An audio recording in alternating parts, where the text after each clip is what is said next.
એક વાત કહું, આટલી મોટી સંખ્યા તો ટાચણે પડે તો અવાજ આવે. કેટલી શાંતિ છે, કેટલા શાંત ચિત્ત આપ ભગવાનની કથાનું શ્રવણ કરો છો. આપને સૌને તો બરાબર, પણ કોટી કોટી પ્રણામ આપ સૌના મા બાપને, આપ સૌના માતા પિતાને. કેટલા સંસ્કારો આપ્યા છે, કેટલા પૂર્વજોના સંસ્કારો, આપણા પૂર્વજોના સંસ્કારો, આ બધા સંસ્કારો ફલિત થયા છે. આટલી મોટી સંખ્યાઓ શ્રોતાઓનો કેટલો ગોકીરો થતો હોય, કેટલો અવાજ આવતો હોય. ખરેખર હું ગિરિબાપુ હૃદયથી આપ સૌને પ્રણામ કરું છું.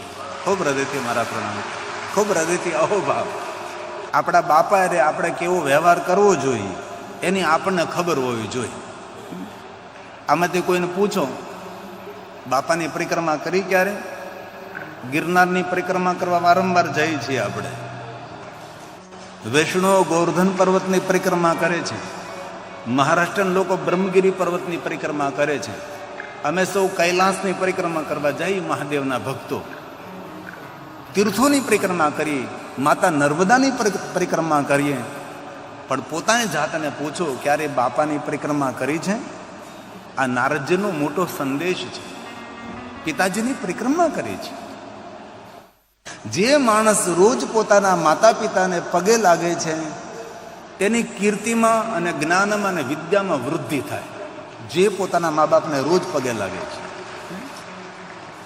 પિતા આપણું કવચ છે, પિતા આપણો આધાર છે, પિતા આપણો રક્ષક છે, પિતા આપણી છત્ર છાયા છે.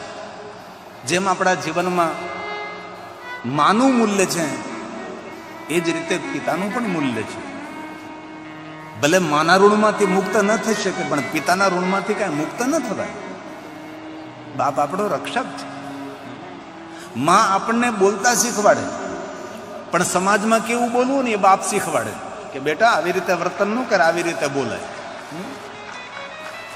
ચાલતા માં શીખવાડે, પણ સમાજમાં કેવી રીતે ચાલવું ને એ આપણો બાપ શીખવાડે છે. તેથી આપણા બાપાનું પણ આપણા પર ઋણ છે, મૂલ્ય છે. અને આપણને સૌને ખબર છે, માં આપણને કાખમાં બેસાડે છે, પણ માં ખંભા, આપણો બાપ આપણને ખંભા ઉપર બેસાડે છે. માં કાખમાં બેસાડે છે, પણ બાપ ખંભા ઉપર બેસાડે છે. બેટા મારું માથું પકડીને બેસી જા. હવે એ તો વાહન વ્યવહાર બધી વ્યવસ્થા થઈ. પહેલાં તો એક ગામડેથી બીજે ગામડે ચાલતા ચાલતા જવું પડતું હતું. આમાંથી ઘણા મોટી ઉંમરના માણસોએ આવો લાભ લીધો છે. બાપના ખંભા પર બેઠા હશે, બાપની પાઘડી પકડીને બેઠા હોય કે બેટા મારી પાઘડી પકડી રાખ. બાપ એમ કે છે મારી પાઘડીને સાચવી લઈશ ને તારું બધું સાચવાઈ જશે. પાઘડી એટલે આબરૂ, પાઘડી એટલે ઇજ્જત, પાઘડી એટલે પ્રતિષ્ઠા. તેથી કથા સાંભળ્યા પછી મારા યુવાન ભાઈઓને મારી પ્રાર્થના છે, ક્યારેક અવસર મળે તો બાપની પરિક્રમા કરજો. ગણેશે માતા પિતાની પરિક્રમા કરી છે, દક્ષ મહારાજે પિતાજીની પરિક્રમા કરી છે, નારદજીએ પોતાના પિતાની પરિક્રમા કરી છે. પિતાનું આપણા પર ઋણ છે. એ તો હવે સમય બદલ્યો એટલે હવ કમાય છે.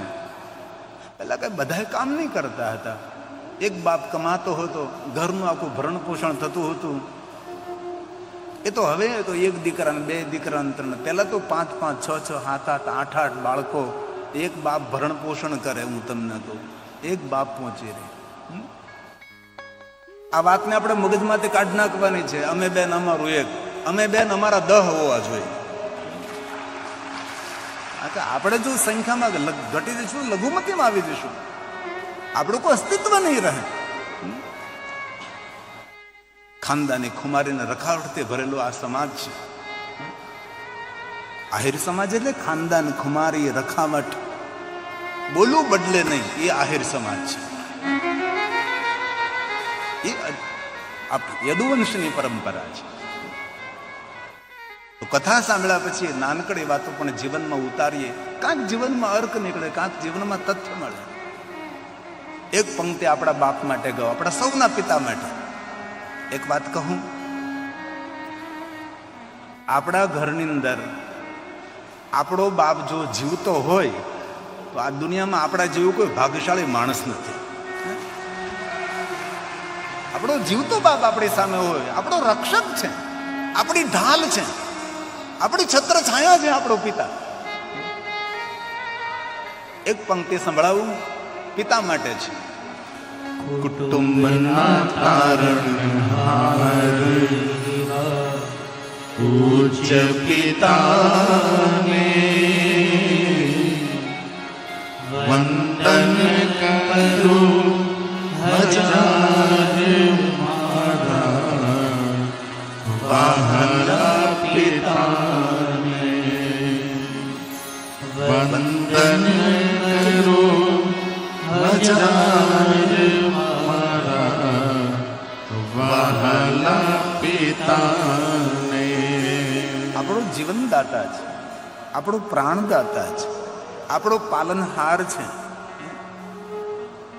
હૃદયથી મારા યુવાન ભાઈઓને એક સાધુ તરીકે પ્રાર્થના છે, ક્યારેય રામજીની સેવા આપણાથી ન થઈ શકે, ક્યારેય કૃષ્ણની સેવા આપણાથી ન થઈ શકે, ક્યારેય મહાદેવની સેવા ન થઈ શકે, પણ બાપની સેવા જેને કરી છે ને તેને ત્રિલોકના દેવતાઓની સેવા કરવાનું ફળ મળે છે.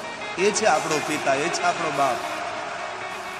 એક વાત કહું, આપણા વ્યવહારથી, આપણી વાણીથી, આપણા જીવનથી જો આપણો બાપ રાજી હોય તો સમજી લઉં તમે જીવનમાં સફળ છો. તમારા જેવું કોઈ સફળ પુરુષ નથી. સફળતા તે ધન સંપત્તિ વૈભવ નથી. સફળતા એટલે આપણા બાપની પ્રસન્નતા. આપણો બાપ સમાજમાં ઊંચું માથું કરીને ગૌરવથી કહે કે અમારો દીકરો છે, અમારો દીકરો છે. એ દીકરાનો ધર્મ છે, એ પુત્ર ધર્મ છે. પિતા કોણ છે આપણા માટે? પ્રાણદાતા અન્નદાતા પાલનહાર પિતાજી. સુનિએ જરા. પ્રાણદાતા અન્નદાતા પાલનહાર પિતાજી. મારા રોમે રોમે ઋણ છે તારું પિતાજી. મારા રોમે રોમે ઋણ છે તારું પિતાજી.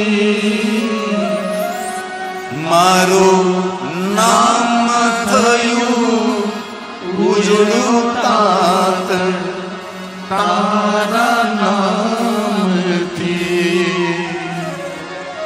મારું નામ થયું ઉજળું તાત તારા નામથી. વંદન કરું હજાર મારા વહાલા પિતાને. વંદન કરું હજાર મારા વહાલા પિતાને. બહુ સુંદર પિતા માટેનો ભાવ પ્રગટ કર્યો છે. મા માટે તો ઘણું આપણે બોલીએ છીએ, ઘણું આપણે ગાઈએ છીએ, પણ પિતા માટે પણ આપણે થોડો ભાવ પ્રગટ કરીએ. કારણ કે ઘરનો મોભ છે, ઘરનો આધાર છે, એ પિતાનું મૂલ્ય છે. મારી આંગણે ચાલીને મને માર્ગ બતાવ્યો. બાપ દીકરાને આંગળી પકડીને તેને માર્ગ દેખાડે છે. બેટા આ રસ્તે ચલાય, આ માર્ગે જવાય, ખોટો માર્ગ ન પકડાય બેટા, સાચા માર્ગે ચલાય. આ બાપના ઉદ્ગાર છે, પિતા પ્રત્યેનો ભાવ છે. મારી આંગણે ચાલીને મને માર્ગ બતાવ્યો. હવે સાંભળો તમે, બહુ સુંદર વાત છે. પિતા પ્રત્યેનો ભાવ છે. દુનિયાના દુઃખ સહી તે મને વીર બનાવ્યો. બાપે મજૂરી કરી, કોઈની વેઠ કરી, કોઈનું અપમાન સહન કર્યું, ઠોકરો ખાધી, પોતે પોતાના પેટમાં નહીં ખાધું, સંતાનોને ખવડાવ્યું, પોતે સારા કપડાં નહીં પહેર્યા, છોકરાઓને સારા કપડાં પહેરાવ્યા, પોતાએ સાદા મોબાઈલ ચલાવી લીધું. દીકરો દીકરી ભણતા હોય તેને સ્માર્ટ મોબાઈલ આપે છે. મારો દીકરો ભણી ગણીને પગભર થાય, મારી દીકરી ભણી ગણીને પગભર થાય. આ બાપની ઈચ્છા હોય છે, તેથી પિતા માટે છે. દુનિયાના દુઃખ સે તે મને વીર બનાવ્યો, તારા વાલ ભર્યા પ્રેમનું અમૃત હું પામ્યો, તારા વાલ ભર્યા પ્રેમનું અમૃત હું પામ્યો. વંદન કરો હજાર મારા વહાલા પિતાને, વંદન કરો હજાર મારા વહાલા પિતાને. દોડતી ભાગતી જિંદગીમાં ક્યારેક સમય કાઢી અને સાંજ હોય પિતાજીની ચરણ સેવા કરજો, પિતાજીના પગ દબાવજો. આખો દી કામ કરે છે. ઘણા ઘણા બાપના પગમાં જોઈ તો મોટા મોટા તિરાડ પડી ગયા હોય છે, મોટા મોટા શીરા પડી ગયા હોય છે. તેમાં થોડુંક મલમ ભરી દેજો. અને બહુ દિલથી કહું છું મારા યુવાન ભાઈઓને, જો આપણા પિતાના આશીર્વાદ આપણી સાથે હશે ને તો દુનિયામાં કોઈના આશીર્વાદની આપણે જરૂર નથી. એક બાપના આશીર્વાદ, એક પિતાના આશીર્વાદ. હવે છેલ્લી પંક્તિ છે, એમાં દીકરો બાપને કહે છે કે હે પિતાજી, તમે મારી બધી જ ઈચ્છાઓ પૂરી કરી છે. હું ભણતો હતો, મેં જે માગ્યું ભગવાન પિતાજી તમે આપ્યું છે મને. જે મેં સુવિધા વ્યવસ્થા માગી તમે મારી બધી જરૂરિયાતો પૂરી પાડે છે. હવે પિતાજી તમારું ગઢપણ આવ્યું છે, હવે તમારી જે ઈચ્છાઓ હોય એ મને કહો, કારણ કે હવે મારો સમય આવ્યો છે. આ છેલ્લી પંક્તિ દર્દીલી છે, બહુ સુંદર છે. મારી તમામ ઈચ્છા તાત તે પૂરી કરી. દીકરો બાપને હાથ જોડીને કહે છે, હે પિતાજી મારી બધી જ ઈચ્છાઓ તમે પૂરી કરી છે. હવે પિતાજી તમે કહો, તમારી જે ઈચ્છા હોય એ હું પૂર્ણ કરું. એક વાત કહું, સાંભળો. બાપના પૈસે દીકરો પિકનિક કરવા જાય એ દીકરો મહાન નથી, પણ દીકરો પોતે કમાય અને મા બાપને જાત્રા કરાવે એ દીકરો મહાન છે.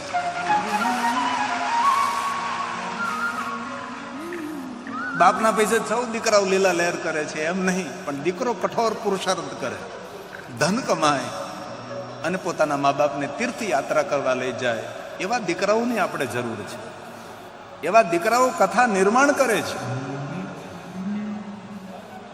આજે કોઈ ભાઈ આવ્યા હતા, આજ ઘણું બધું મને તેને કહ્યું કે એટલા વ્યસન હતા, એટલો માવો, એટલી બીડી, પણ આ પિંડારક તીર્થની અંદર કથા સાંભળીને નિર્ણય લઉં છું કે જેટલા મારા વ્યસન હોય એ બધા જ વ્યસનનો આજે હું ત્યાગ કરું છું. એ તર્પણ છે, આપણા જીવનનું તર્પણ છે, એ જીવનનું સમર્પણ છે. તેથી દીકરો બાપને કહે છે, મારી તમામ ઈચ્છા તાત તે પૂરી કરી. મારી તમામ ઈચ્છા તાત તે પૂરી કરી. હવે તારા અધૂરા કાર્યો હવે પૂરા કરી હે પિતાજી, તારા અધૂરા કાર્યો અમે પૂરા કરીશ. આશીષ તારા પામી જીવન સફળ હું કરી. આશીષ તારા પામી જીવન સફળ હું કરી. વંદન કરું હજારે મારા વહાલા પિતાને. વંદન કરું હજારે મારા વહાલા પિતાને. તેથી મારા યુવાન ભાઈઓને પ્રાર્થના છે, રોજ મા બાપને પગે લાગો.